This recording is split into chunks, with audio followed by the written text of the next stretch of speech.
money is a tool, and a lot of the decisions that are going to improve our lives don't necessarily improve the number side of things.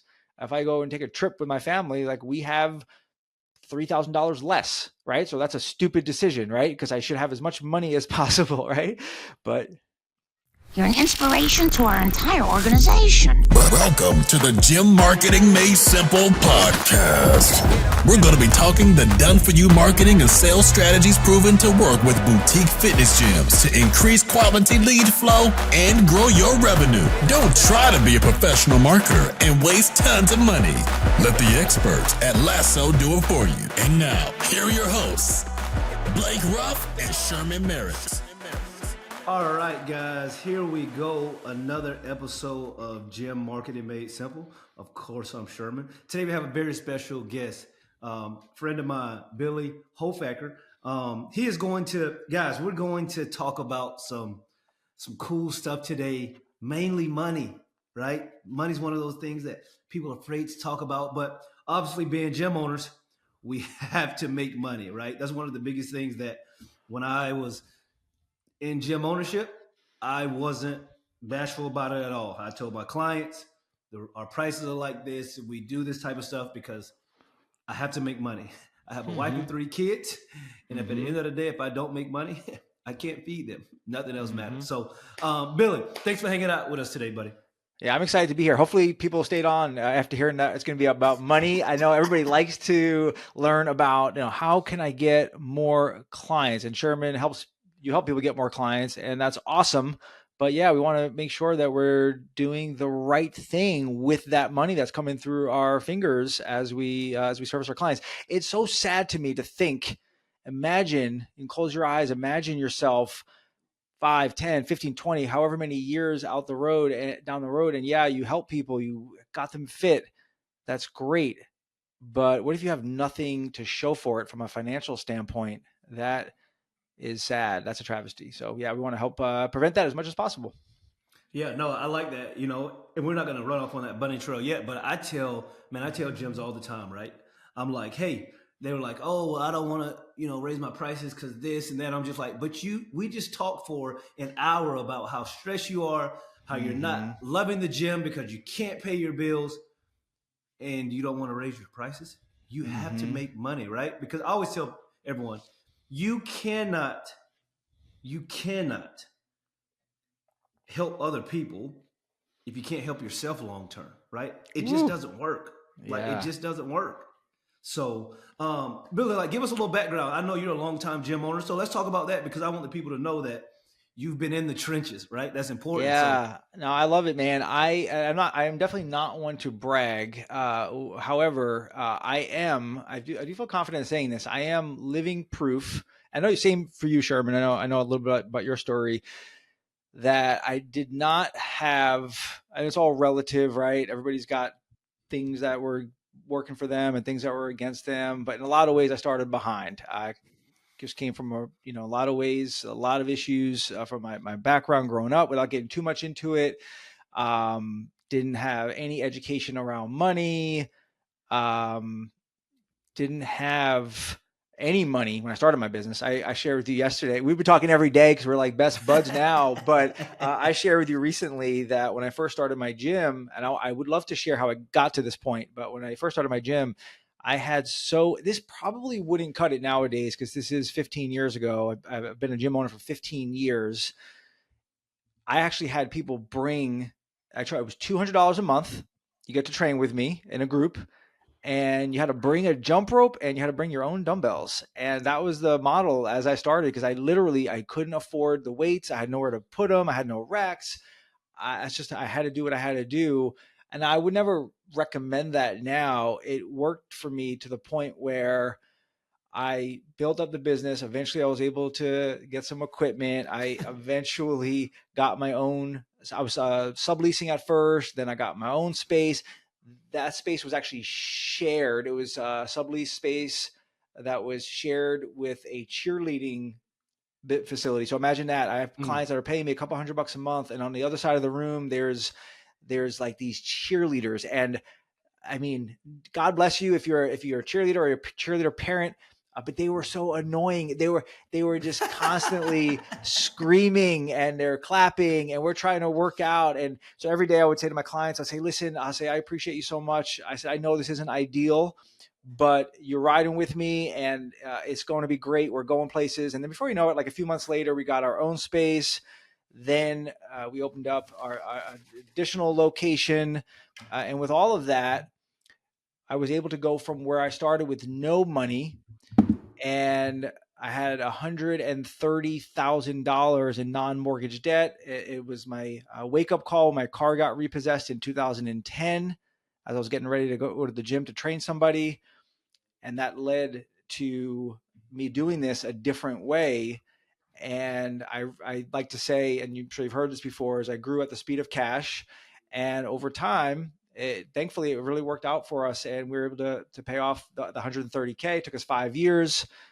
And fast forward 7 years after that, we became totally debt free. And now I'm on a mission to help gym owners to become financially successful, whatever that means to them, right? It's not about the money. The money's a tool, but it allows you, gives you the freedom to, how does this sound? To live on your own terms. Imagine being able to train clients if you want to not train them if you don't want to go away somewhere, to move, to have those different options. And that's, to me, I think what it's about. Yeah, no, I agree wholeheartedly. I think, I love again, it would be very difficult now to, start in your garage or do it like I started my garage, but do it the way you did it. Hey, you got to bring your own equipment. But I think there's something to that, right? We figured out how to do more with less, right? Because what we see a lot of times now, we both work with a lot of gyms, and people are just buying too much stuff too quickly that they don't need for the sake of having it, right? Well, when the person walks in, I want them to see the Rogue, shout out the Rogue Fitness, best equipment company ever. I want them to see the Rogue rack and the Rogue this and the Rogue that. But if you don't necessarily have the money for it, if you haven't planned for it, you don't need to be buying stuff just to buy stuff, because you can train people with a little bit of equipment, right? Much less than people think. Yeah, that reminds me, just a little bit of a side point.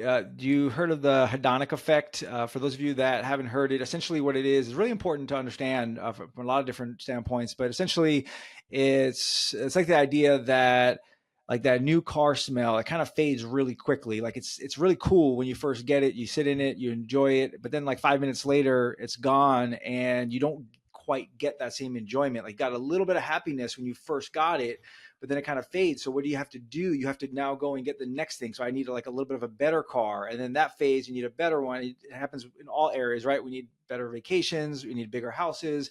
And that's the way that the society is. But how we can flip that and use it in a positive way, it's the same for our clients. Imagine your clients walking in to a state-of-the-art facility, the best equipment, best of everything. And what happens over time, they just get used to, that's how it is there. So now they don't even really appreciate it anymore, because it's just what they're used to. Whereas I feel like I did that in reverse, and I kind of did it by accident, but I think it worked out really well, which is, I saved up a little bit of money and I did this. Then I saved up a little bit more. And then, you know what? I didn't do all of it at once. I just did maybe a new paint job, and they came in, they're like, wow. They're like, I paid whatever it was, $1,200 to get a professional paint job. And they came in, they're raving about it. Oh my gosh, look at the new paint. I didn't have to spend $50,000 on and there's nothing wrong with that. I have clients that have done that and they did it the right way, and that's fine. But I think there is something to the idea of your clients. It's like you guys do a lot of sales. Like they're with you because of who you are, because of why you do what you do. It's not necessarily about because you do small group training or you do large group training. It's because they kind of believe how I believe, have similar values. And part of that is like being part of that journey, being part of that story, where I'd encourage people to do that. Like, I remember when the facility, you had to bring your own equipment, or we were in the garage. I mean, how many times does that come up in your stories and with your clients, right? Oh my! And the same thing for man. me. Like, there's businesses I'm a part of, and I'm like, man, I remember. Like, I'm big into martial arts, so I was like, I remember back when we just had that small room, and it was before they expanded. And like, now you're kind of special because you're a part of that. Yeah, no, I agree. I think that like again, and we're gonna get on track here, but like I had members that were pretty much with me the entire time, like from my garage all the way up to we had this amazing space, best sort of micro gym space in town. But I actually had clients like shedding tears with us because Yeah. they were so happy for the gym. My wife and I primarily were like, man, I remember you guys used to be out at a track, you guys were in your garage, and now Yep. look at this amazing space. And like there's something to that, right? Mm-hmm. Again, if you do it the right way, if you plan for Yeah. this and all of this, and you have $100,000 build out, that's great as well. Yeah. Mm-hmm. Agreed. But most people just don't, like, they just don't. So let's talk about this, Bill. Let's say someone's listening to this, and they're like, "Oh my gosh, Billy, I'm so stressed out around my money, right? Like I know I'm not great with money. The business is making okay money, but I just seem to spend it. I can't keep up with it. Like, what would you give them 2 or 3 pieces of advice?" Well, one thing it reminds me of is it's very similar to every area. You know, we talk about the mindset or the identity we have around things, and we're going to talk about money, but it could be money, it could be business, it could be fitness, right? It's something that people can relate to.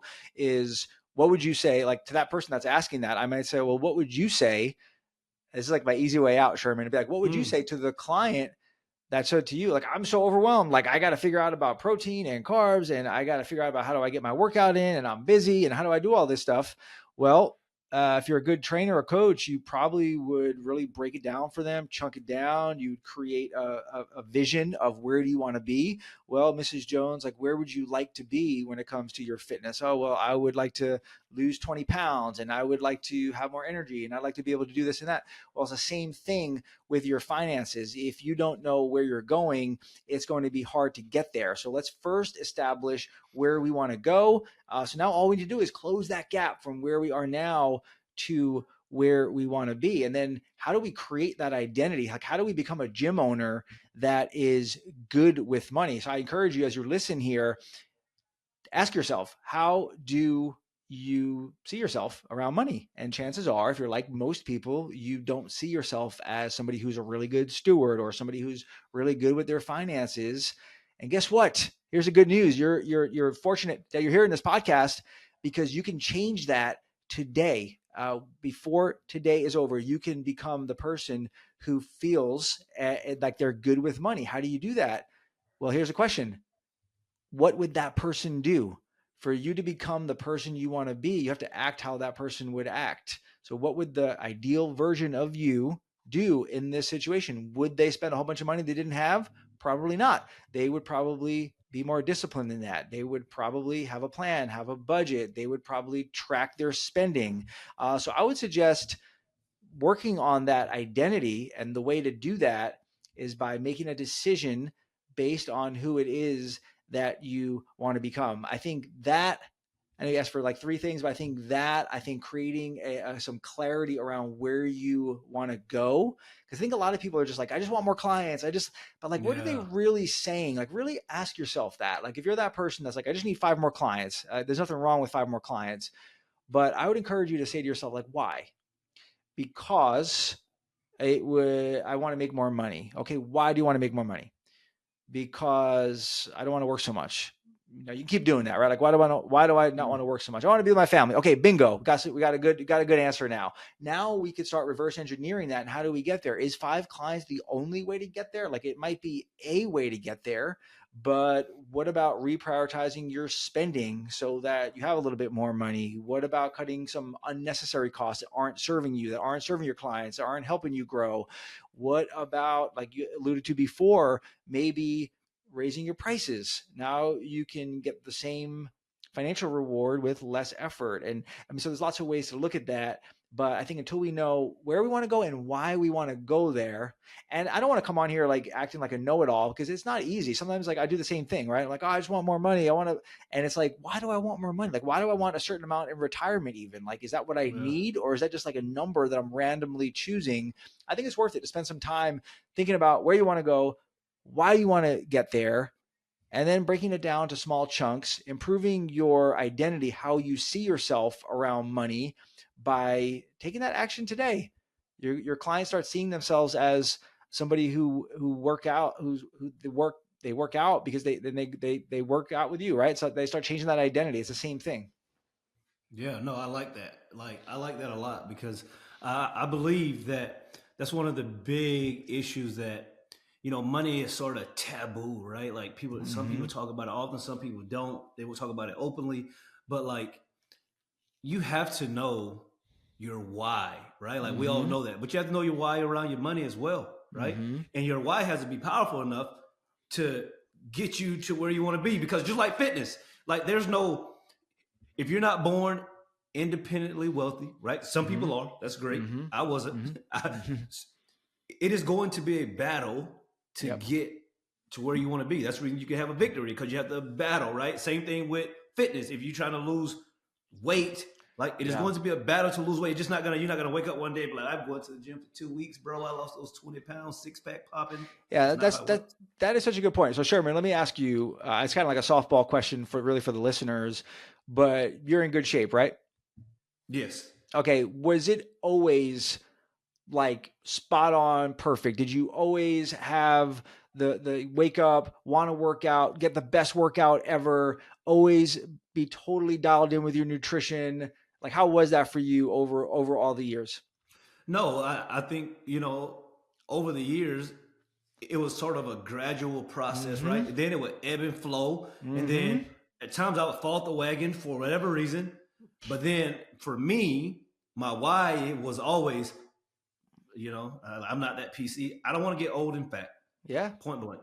Yeah. So for me, it was just like, bro, you better tighten up. So then I would get back on track. And then, but once it really becomes a habit, like it is now, like I just can't even imagine a day without really working out or doing the things I need to do to be healthy. And, transition that sort of like you're talking about started to your finances, same thing. Like it is hard to budget and you're going to break your budget and all of that stuff at times. But the more you do it and you understand why, hey, I don't want to be old and broke. So I better start doing this stuff now. And it's just a game changer. I love that. I love that. Obviously that wasn't planned and you actually hit the point perfectly. It's that success is not a straight line. I'm sure you left out some things. I'm sure you had some injuries. I'm sure you had all types of stuff there. It's the same thing with finances. Like if I look, because I had a 15-year gym ownership and I was talking to a client just a couple of days ago and she's like in that messy period where she's really trying to ramp up and things are really hard and she's trying to figure it all out. She's got to hire and she's doing this and doing that. And it's overwhelming. And I just tried to encourage her. And I said, I experienced the same thing. And I'm sure Sherman did as well. Like it is tough, but I'm telling you now, when you zoom out, and now if I look at those 15 years, and I'm thankful that I had a really good 15 years as a gym owner, but there were days where I'm like, man, like this is tough. So if you could just connect to that why and keep going, it's the same thing with the finances. Like I didn't go from being X amount in debt to being at this point in a straight line. Like you said, like there were points where I broke the budget, or there were points where I missed some things, or there were points where I made some mistakes. And over time, it's like you do most of the things right most of the time for a long enough period of time, and you're going to end up in a good spot. So I just encourage people, no matter how hard it feels right now, to keep going, because that's really the biggest difference. The people that get ahead, it's not that they're smarter, it's not that they're anything else. It's just that they just continue doing the thing longer, and you can do the same thing. And I believe that, we need to talk about sort of the boring side of this. We'll talk about the fitness and the money. Like some days what I do just depend on my mindset, my attitude, the way I feel. Some days what I do in the gym is really boring. Right. I'm a CrossFit guy, so I love CrossFit. Some days it is great. Oh my gosh, you get a great workout. Some days I go in the gym, I'm like, this is boring, this sucks. But I still do it, right? Day after day after day. Same thing with our finances. Sometimes you get to do some really cool things with your finances. Yeah. But then sometimes what you do with your finances is really boring. Yeah, that's cool. Time after time. I like it. So here's an example. Literally today, every day I do 3 most important tasks. And I recently, I didn't share this in the intro, but after living in New York for over 40 years, that's 40, I moved to Tennessee, and I basically started a new business here. And because of that, I had to restructure some things, bank accounts and financial things. So I had a retirement account for my business in New York, but I didn't have one for the Tennessee business. So literally today, now that I've become the financial guy, so now I used to have somebody do it for me. Now I do it myself. And so setting up a plan. That's to be honest with you, it feels kind of exciting, right? Because I'm setting up this new plan for my new business, and I'm going to fund it, and the market's down, and that seems really cool. So that might sound boring to some people, but for me, it's like that's a pretty cool thing. It's a thing I'll remember. Like I remember when I set that up, and now there's like hundreds of thousands of dollars in it one day, right? Yep. But all that stuff in between, like doing the budget, having the conversations with my wife, doing the savings and automating and all that stuff, it's really just boring stuff over a long period of time. I agree. It's just boring, right? Like, but I believe that like there's a lot of ways to sort of skin a cat. So like the way that we're talking about, because you guys don't know, Billy and I were kindred spirits. Mm-hmm. He told his wife that I was the black version of him. So, and we won't give you guys the backstory totally on that, but we've done some things that are similar. One of them, and we're going to talk about this because I haven't been able to talk about this on this podcast. One of them, both of us did our debt-free scream on the Dave Ramsey show. So if you don't know who Dave Ramsey is, crawl out from under that rock and Google him, and then you'll know. But yeah, Billy, so you did your debt-free scream. How much was it? How long did it take you? And tell me, how was the experience when you went and did the scream? I'll say real quick, I'm going to go backwards. Like, how was it when I did the scream? So there's a point where I'm pretty good. Like I'm on stages all over the place, speaking in front of a lot of people. But there's a point where I'm standing there with my wife. I think we were holding hands, and we had our kids in tow. The kids were actually waiting outside the glass while we did the interview. Okay. But before it starts, they put you on this like circle, like so you know where to stand. There's cameras everywhere. I don't know. Because they have a new studio. I don't know if you did it before. Yes, I did mine at the new studio, but I went to the old studio as well. Okay. All right. So we're standing there, and they're so nice. Like they couldn't be better as far as like their hospitality. They put the headsets on us and everything. And we're standing there, and there's like a 4-minute period where you're just waiting, and they're doing like a commercial or something like that. And I just remember that period of that. It's like a 4-minute. I can see like, okay, we're going to be on in like 30 seconds. It kind of takes a while, but like 4 minutes of us just standing there, really not doing anything, but just waiting.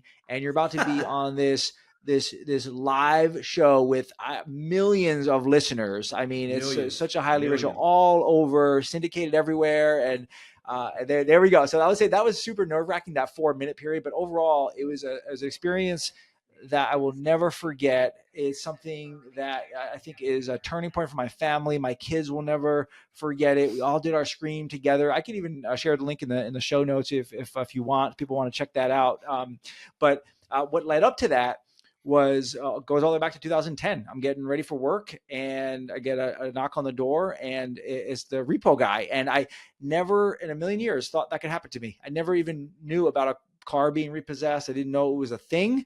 And next thing you know, I'm watching my car get towed away, and I'm like, what are we going to do? Like, this is crazy. Yeah. That was the wake-up call. When my wife and I, it was a difficult time. I was embarrassed. I was filled with just frustration and even disappointment in myself and shame. Yep. I had to talk to my wife about this whole thing. And we discovered that we had $130K in non-mortgage debt. It was all types of debt. It was everything you could imagine: medical debt, student loan debt. I had loans with family members, loans with friends. I had it all. And he loved debt. He loved debt. Yeah. So that was $130K. But I had a good credit score. No, it was $130K. And so we went. We got super disciplined, turned things around, got on a plan. It was pretty much the boring stuff that you're talking about. We went pretty intense. We shared a car for a year. We definitely sacrificed a bunch. Oh, we did that. Yeah. So it's cool. Yeah. Like, you probably don't regret it, right? It's like we look back on that and we're like, that was like a really good time. and a special time. We had our first kid during that time, so she kind of saw both sides of us getting through that. So then we paid that off in 5 years, and we were all about just getting debt free. So I know that's a personal decision. There's arguments against getting totally debt free. For us, it was a good decision. I know you can look at the long-term returns on what the money could have been and all of that. I think for us, though, it just provided the options that we wanted, which for us was to move and kind of start over in some ways. And I don't know that we would do that if we had a big mortgage. So we paid off our mortgage 7 years later. So that was pretty recently. It was 2023 is when we did our debt-free scream. So the total was $130K non-mortgage, and then $470 with the mortgage, and that was the culmination right there. Man, that's exciting. That fires me up. I love again, we know there's two sides of the story. Some people leverage and all that, but yeah, we don't adhere to that. We don't want to owe any man anything. No, and I like the argument that, well, if you pay it off, you could always remortgage it and then go invest. And most people would not do that. So I like that argument, because if you're looking at it from a math standpoint, yeah, there's some argument there, but I don't think it's just about the math. Yeah, I was about to say, I mean, we know this, right? If it was just about if it was strictly about the math, you wouldn't do half of the things that you really do. You wouldn't purchase half of the things that you purchase because mathematically it doesn't make sense for me to do this. Because good. Yeah. So I like that. Yeah, I like that. Yeah. I like that. I might actually throw that into some of my teaching, because I usually I share what I just shared, but I don't share that part. That's a good point, because money is a tool, and a lot of the decisions that are going to improve our lives don't necessarily improve the number side of things. If I go and take a trip with my family, like, we have $3,000 less, right? So that's a stupid decision, right? Because I should have as much money as possible, right? But Correct. I agree with that. Again, I love vacations. I love to travel with my family. These vacations we go on, mathematically, they're not smart at all. I should not spend thousands of dollars for a few days to be in different parts of the world. But no one really talks about it. They say, well, the memories. No, I'm not talking about memory. We're talking about math.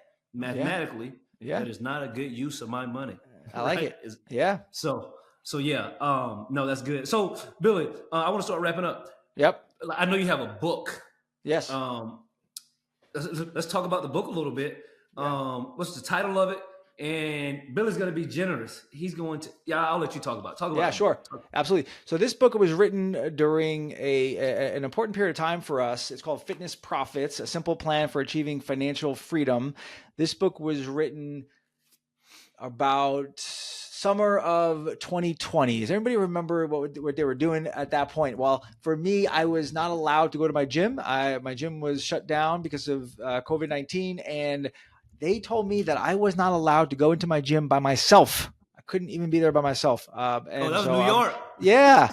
I was in New York, and I'm not there anymore. So there you go. But my gyms were closed for 9 months, and that was a time where I had already been doing some business coaching. But I really shifted to what I feel really called to do, which is help people with their business, but really in a sense to help them pay themselves more, reduce their stress around money, become more financially successful so they can really live the life that they're destined to live. So this book documents my journey. There's also business lessons. How can you apply these principles to business? Another thing, Sherman, that we didn't get to, and I know we don't have time, is the idea that people think that your personal finances are one thing, but business is totally different. And there might be some differences, but I think a lot of the principles are the same. So both ways, you got to be disciplined. Both ways, you got to have a vision. Both ways, you got to have a plan. Both ways, you got to set up systems that work for us. So I talk about how you can do all those things as they relate to both the personal side and the business side. So this is a resource I'd love for you to get your hands on, to read it, learn some things, be inspired, because I'm a big reader. I know you are as well, Sherman. And one of the things about reading is just shows you, like, if a guy like me could do it, then you could do much more. And so you can check this out. We're going to give you a free copy of it, the download link. So we'll get that in the show notes. And yeah, I guess I'll stop there. No, that's good. Okay, so we'll have a link in the show notes for you guys to get a copy of that book, because I think that gym owners, you guys are listening, you need to read this book, right?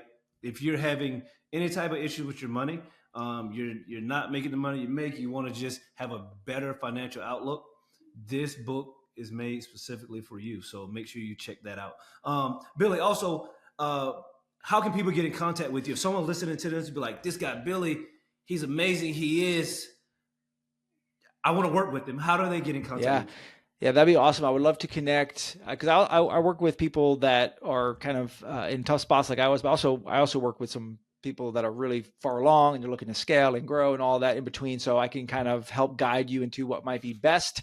The best way to do that, I would say, would be two ways. One would be to just hit me up on social media. Instagram, it's Billy Hofacker. Easy to find. If you start typing in BI, I think it'll come up because there's like mutual connections everywhere. The algorithms know everybody. They know you're a gym owner.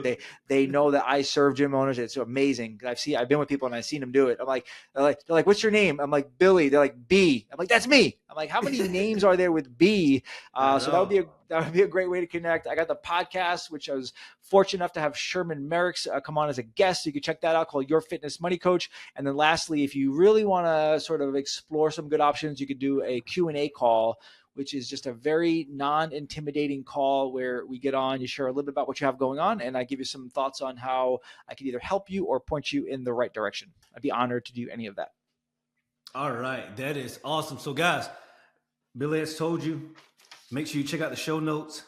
Guys, as always, tell a friend to tune in, and we will chat with you guys next week. All right. Yeah. Thank you for listening to the Gym Marketing Made Simple podcast with Blake Ruff and Sherman Merricks. We hope you enjoyed. We believe marketing should increase revenue and not waste money. So book your free call today. Head on over to lassoframework.com. That's LASSOFRAMEWORK.com and find the right words, get more customers, and increase your revenue. We'll see you here next time.